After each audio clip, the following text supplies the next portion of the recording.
I packed my bags, left the house, and moved to another state. But the craziest part, my parents didn't even notice. At least, not until my father called. What happens when your own family is so wrapped up in their lives, they don't see you slipping away? And what could my dad possibly want now? By the end of this story, you'll understand why I left and the surprising twist that made me pick up my father's call. Now, growing up in the Latham household felt like living in a hotel with strangers. My dad, Victor Latham, was always in a suit, a Bluetooth headset glued to his ear. He ran one of the biggest real estate firms in the state, and his mind was perpetually preoccupied with deals, contracts, and boardroom politics. Even at the dinner table, which was a rare occurrence for him, his attention was on his phone, not us. My mom, Celeste, was a socialite. She wasn't cruel, not at all. But her priorities were, elsewhere. Between her endless charity gala planning, yoga sessions, and brunches with her friends, I sometimes wondered if she even remembered she had a daughter. To her credit, she did try, buying me expensive clothes or gadgets I didn't ask for, but it always felt transactional, like she was ticking me off a to-do list. It wasn't like we didn't love each other, but in our family, love was quiet, muted, expressed in ways that didn't involve words or hugs. It left a lot of space for silence, a kind of invisible wall between us. Then there was Julian, my older brother, perfect Julian. He was the family's golden child, a budding lawyer who could do no wrong. At least, that's how my parents saw him. To me, he was just as distant as them. Polite, friendly even, but more of a polite stranger than a sibling.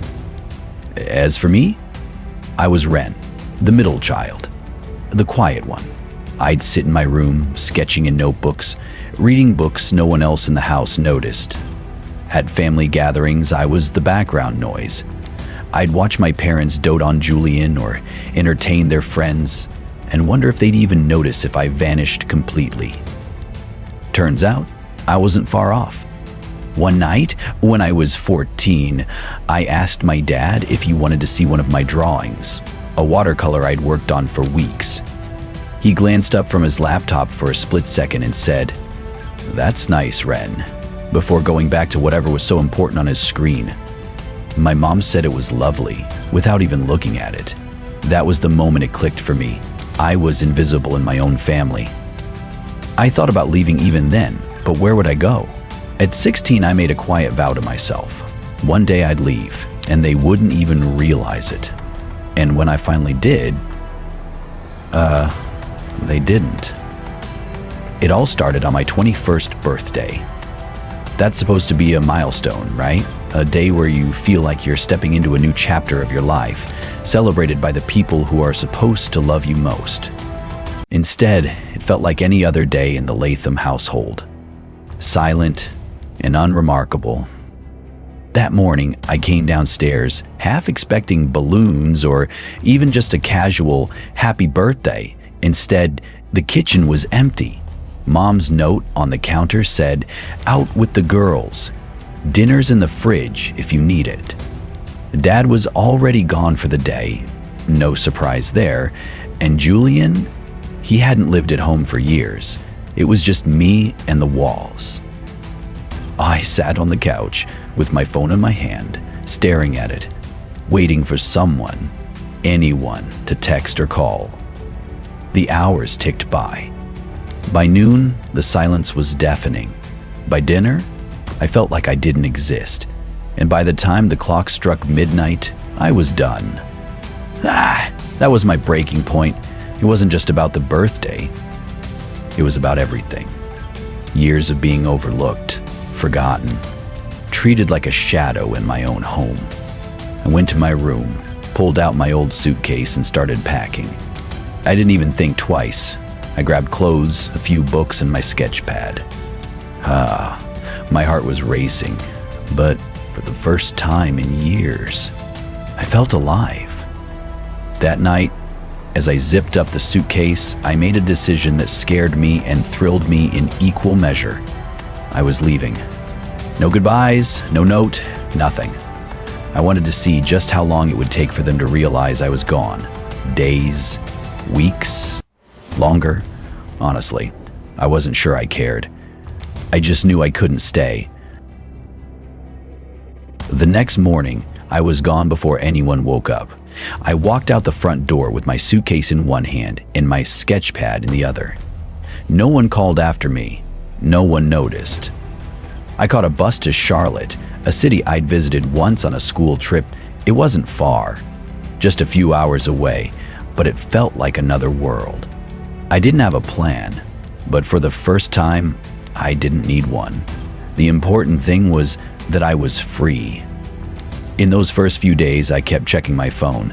I'd jump every time it buzzed, thinking maybe, just maybe, it was my mom or dad. But it was never them. A spam text, a friend from college asking about an assignment. Nothing from the people I left behind.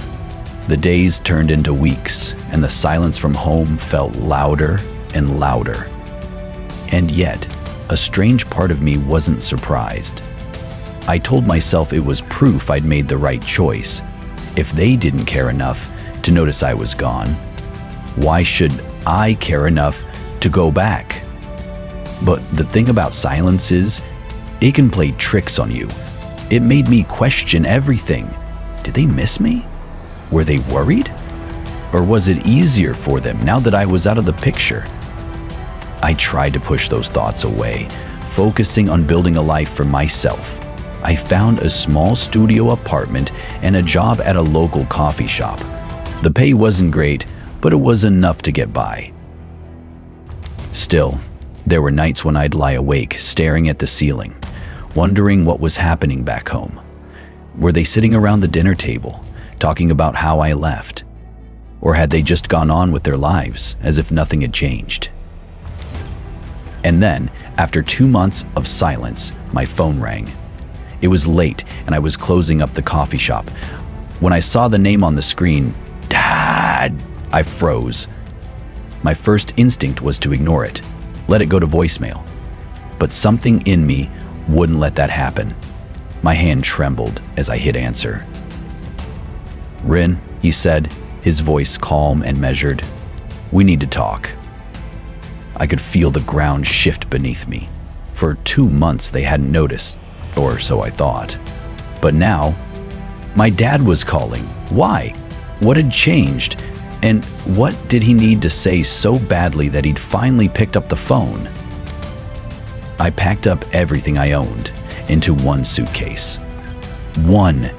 I remember staring at my childhood room, the walls still adorned with posters from when I was 15, the bookshelves cluttered with novels I'd outgrown, but couldn't bear to part with. And yet, in that moment, I knew I wouldn't need most of it. I bought a bus ticket to Charlotte, a city I'd only seen in movies. My heart was pounding as I stepped onto that bus, the engine rumbling beneath my feet. It was terrifying and liberating all at once. Terrifying because I had no idea what lay ahead. Liberating because for the first time in my life, I was making a decision entirely for myself. No compromises, no explanations. The ride was long, giving me too much time to think. Every mile we traveled, I'd glance at my phone, half expecting it to buzz. Maybe my mom had walked into my room and found my note. Oh, wait, I hadn't left one. Maybe Julian would notice I wasn't answering texts. Oh, right, he never texted me anyway. By the time I arrived in Charlotte, my phone was still silent.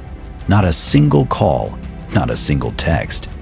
The emptiness of it was crushing, but I told myself it was proof that I'd made the right choice.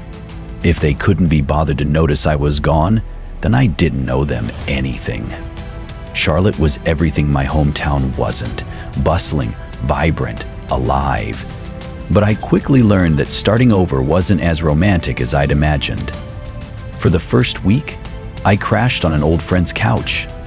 Leah, a girl I'd met in high school, had moved here for college, and though we hadn't spoken in years, she welcomed me with open arms. "Stay as long as you need," she'd said, but I could see the strain on her face every time I used her shower or helped myself to her coffee. So I got a job. Nothing glamorous, just a diner on the corner of Main and 12th. The hours were brutal, the pay was worse, and my feet ached every night. But it was mine. I wasn't invisible here. Customers would smile at me, thank me, sometimes even ask about my day. It was a far cry from home, where I was just a shadow. There were moments, though, when the loneliness hit like a freight train. Late at night, lying on Leah's couch, I'd scroll through old family photos on my phone. There was one from Christmas 2 years ago. Julian and I in matching pajamas. Mom holding a tray of cookies. Dad pretending not to smile as he looked at the camera. I'd stare at that photo, my thumb hovering over the call button. What would I even say if they answered? "It's me, Ren, your daughter. Remember me?" The thought was too much. So I'd put my phone down and tell myself I was better off without them. It had been 2 months since I left, 2 months of silence from the people I'd called family. I was closing up the diner one night, wiping down the counters and humming along to the radio, when my phone buzzed. I nearly dropped the rag when I saw the name on the screen. Dad. For a moment, I just stared at it, my heart hammering in my chest. Part of me wanted to let it go to voicemail, to keep the upper hand. But another part of me, the part that still longed for connection, for answers, made me pick up. "Ren," he said, his voice calm, almost too calm. "We need to talk." There was no apology, no "I miss you," no acknowledgement of the time that had passed. Just those 4 words, and yet they shook me to my core. Why now? Why after 2 months of silence? And what could he possibly have to say that couldn't wait? I pressed the phone to my ear, and for a second, neither of us spoke. I could hear the faint sound of traffic on his end, the hum of his car's engine in the background. It wasn't unusual for my dad to make calls while driving. His schedule was so packed that he treated red lights like personal phone booths. But this wasn't just another call. "Ren," he said again, his voice calm, almost rehearsed. "How are you?" How was I? That question hit me harder than I expected. I wanted to laugh, maybe even cry. I wanted to tell him everything, that I was scared, lonely, tired from double shifts at a diner, but instead I said, "Fine." He kept going, his tone light, almost casual. "How's school? Are you eating enough? Do you need anything?" It was such a stark contrast to the silence of the last 2 months that it felt surreal. He sounded like a dad checking in on his kid. Except he hadn't acted like my dad in years. The words spilled out of me before I could stop them. "Do you even know where I am?" I asked, my voice shaking. "Do you even care?" He didn't respond right away. I could feel the weight of his silence, and for a moment I thought he might hang up. But then he spoke, his voice quieter this time. "I know, Ren," he said. "I know you're in Charlotte." The room seemed to tilt around me. He knew. All this time, he knew where I was? "I found out a few weeks ago," he continued, as if reading my mind. "Your mom noticed your room was empty. She thought you'd gone to stay with friends, but I checked your bank account. I saw the transactions from the bus station and the diner." It was like a punch to the gut. He'd known I was gone, known exactly where I was, and still, he hadn't called until now. "So, why now?" I snapped. "Why bother calling at all?" "Yeah," I sighed, a sound that was both heavy and hesitant, because I didn't know what to say. I didn't want to push you further away." I almost dropped the phone. This was Victor Latham, the man who could negotiate multi-million-dollar deals without breaking a sweat, telling me he didn't know what to say. It didn't add up. "I know I haven't been the best dad," he admitted, his voice cracking slightly. "I've made mistakes. I see that now, and I want to fix it." I sat down, my legs suddenly too weak to hold me up. Those words, simple, imperfect, raw, were the last thing I expected to hear. This wasn't the polished executive I'd grown up with. This was a man trying, really trying to reach me. And for the first time in years, I felt seen. It was like I'd been let loose. I could feel the sod. And the first time, "Oh, Lana, you were proud of me." For a moment I couldn't speak. My throat was tight, my chest aching with a mix of anger, relief, and something I couldn't quite name. "I don't know if you can fix it," I finally said, my voice barely above a whisper. "It's not that easy." But Colin just said, "Hey." "I know," he replied, "but I want to try. And I need you to give me that chance." I wanted to scream at him, to tell him how much he'd hurt me, how long I'd waited for him to notice me. But something in his voice stopped me. He wasn't making excuses or trying to sweep things under the rug. He was owning up to his failures in a way I'd never seen before. And it was enough, just enough, to crack the walls I'd built around myself. That call was the beginning of something I didn't think was possible, a relationship with my dad. It wasn't perfect, not by a long shot. He still had his work, his endless meetings and phone calls, but he started carving out time for me. He'd call every Sunday, sometimes just to ask how my week was, sometimes to share a story about his own. Slowly, those conversations became something I looked forward to, a lifeline I hadn't realized I needed. A few months later, he visited me in Charlotte. He sat at the diner where I worked, ordered coffee, and left a generous tip that made me roll my eyes, but also smile. We talked for hours, about things we'd never talked about before. My childhood, his regrets, our shared hopes for the future. It wasn't easy to forgive him, and there were days when the old wounds felt fresh again. But with every call, every visit, every small effort he made, the gap between us grew smaller. For the first time in my life, I felt like I mattered, not just as the quiet kid in the background, but as Ren, his daughter. It wasn't perfect, not by a long shot, but that call was the start of something new. My dad began calling more often, sometimes twice a week. At first, the conversations felt awkward, stilted, like neither of us knew what to say.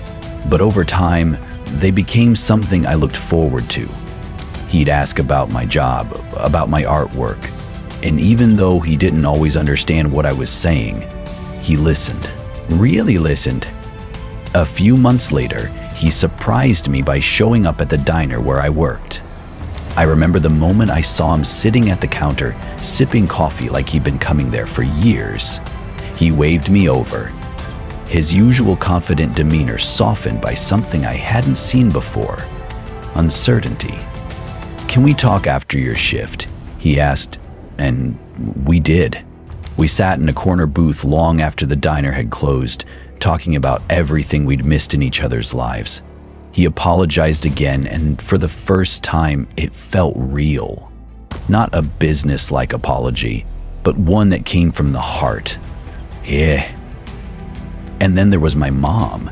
I didn't expect much from her. She was never the type to admit when she'd been wrong. But one day, out of the blue, she called me. At first, it was all small talk, her usual way of skirting around anything too serious. But then she said something that caught me off guard. "You know," she began, her voice quieter than I'd ever heard it, "the house hasn't been the same without you. I miss seeing your sketches. I didn't say it enough, but your talent always amazed me." I didn't know how to respond. Part of me wanted to push back, to ask why she hadn't said those things when I was still there. But another part of me, the part that had longed for her approval, let those words sink in. A few weeks later, she came to visit. She brought a box of my old sketchbooks, the ones I'd left behind. "I thought you might want these," she said, handing them to me with a smile that was both nervous and hopeful. It wasn't everything I needed, but it was a start. Leaving was the hardest thing I've ever done. There were nights when I doubted myself, when I felt like I was the villain for walking away. But stepping away from my family wasn't about punishing them. It was about finding myself. It taught me that sometimes you have to take the boldest step forward to truly be seen. When I left, I thought I was burning bridges, but in reality, I was building new ones, stronger, more honest ones. My dad and I still have a long way to go, but now we're building something real. My mom still struggles to show her feelings, but she tries. And Julian? Well, he's still Julian. Some things never change. If you've ever felt invisible in your own family, I want you to know something. You deserve to be seen, heard, and loved. You deserve relationships that don't make you feel like a shadow in your own home. Sometimes, the hardest choices we make are the ones that lead us to where we truly belong. For me, leaving was a way to reclaim my voice, to prove to myself that I was worth noticing. And here's the thing, change doesn't always come easy, and it doesn't always come quickly. But it starts with a decision, a step, a moment of courage. If you're feeling overlooked or unheard, maybe it's time to take that step. Maybe it's time to remind the world and yourself that you're here and you matter. Have you ever felt overlooked by the people you love? Maybe it was a parent, a sibling, or even a close friend. What did you do about it? Did you confront them? Did you walk away? Or did you find another way to reclaim your voice? Let me know in the comments. I'd love to hear your story. Let's start a conversation about how we can all navigate these moments and come out stronger. If this story resonated with you, don't forget to like, subscribe, and hit the bell so you never miss another video. I share real-life stories about growth, change, and second chances because sometimes we all need a reminder that it's never too late to turn things around. And if you thought this story was emotional, wait until you hear about the time I confronted my mom about her biggest lie. Trust me, you won't want to miss it. Stay tuned for that story. It's coming soon.